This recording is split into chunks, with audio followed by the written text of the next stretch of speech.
some major reform steps which are in the pipeline. You know, the labor codes related matter is in the parliament. Some reports are also with the standing committee. We are committed to making it better for the workers, and the workers' welfare is top on our agenda.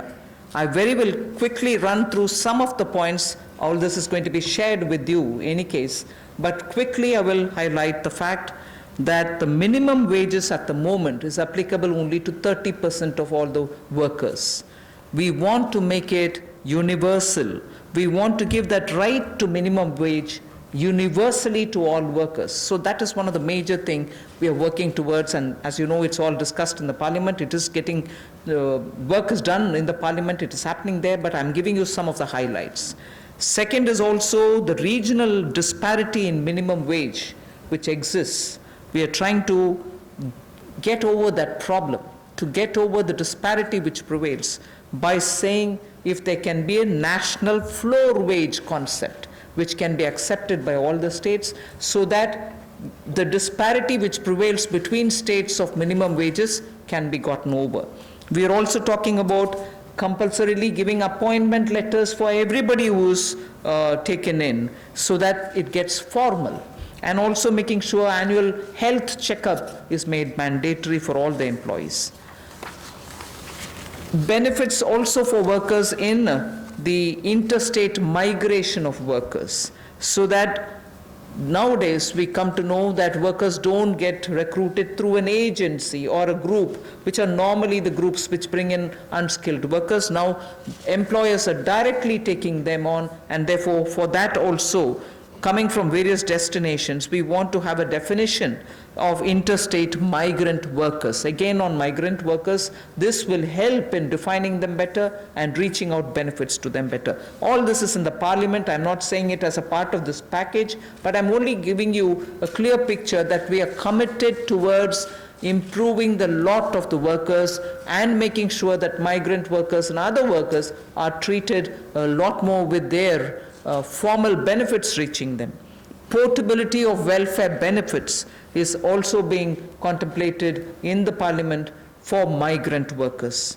Again, looking at pan-India to all districts, we want to extend the ESIC benefits to all establishments which employ at least 10 people or more, and in some of the notified districts.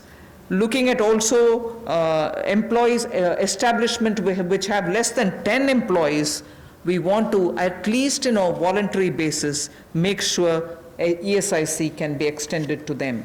On a voluntary basis, because they're very small, we don't want to burden them with anything. The other thing that we're looking at is to make it mandatory to have ESIC coverage through notification by the central government for employees who are working in hazardous industries. Because even if they're small and they don't get included through a central notification, we want to make sure ESIC coverage is given to all those who are working in smaller units but which are engaging in hazardous activities. They get the benefit of ESIC coverage. And social security schemes are being extended even to gig workers and platform workers. That is now urban phenomena, and they should get that coverage. So we want to bring gig workers into it. We're also looking at reskilling of retrenched workers. Now in the context of COVID, this was all designed before, but in the context of COVID, we probably will have a situation where a lot of retrenched workers will need to have reskilling exercise. And again, all occupations should be opened for women with night working rights, and also there making sure safeguards are provided for all of them.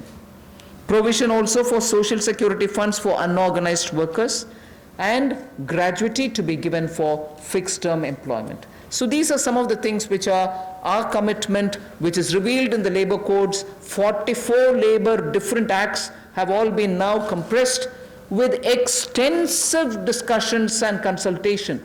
I must appreciate the Ministry of Labor, the minister, senior minister, Gangwarji, together with the secretary, have engaged with all strata, all stakeholders, all strata of workers, to make sure that their concerns are addressed. And therefore, the possibility of having those 44 laws being reduced to 4 codes highlights I've given you are waiting in the Parliament. Our commitment lies in having them passed after discussing in all the standing committees.